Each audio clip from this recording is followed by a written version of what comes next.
Okay, so what I learned from this section is that sociocognitive learning is a super important concept when it comes to a child's learning and development. It focuses on social learning and the result of observing others and understanding the consequences based off of these observations, which is really important in the classroom.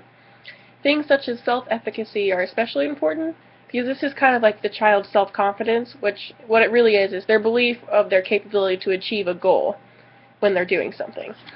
Also, modeling goes along with this because it has to do with like learned behavior and observing others and then being able to do that same behavior in the correct way.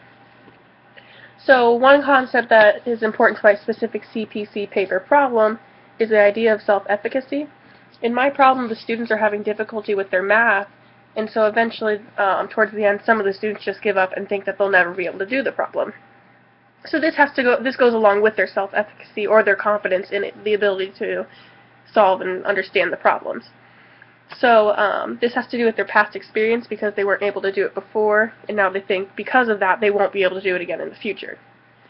So a way to fix this, or like an intervention plan in order to help them out, is to increase their self-efficacy and confidence and their ability to do these math problems.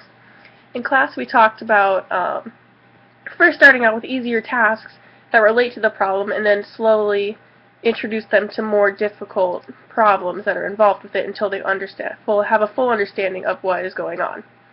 While doing this, you provide them with a lot of examples of success of how to do the problems and like the steps involved with it. But then you also, when they get correct answers and start to begin to understand, you have to give them a lot of positive feedback on this to help boost their confidence in how they're doing things. Another way to help them would be able to have them work with other students that have the understanding of the problems and how to solve them. This would be beneficial because of the observational learning that goes along with sociocognitive learning. By watching other students, they can then model this behavior of how to complete the problem, and then at some point they would be able to do it on their own.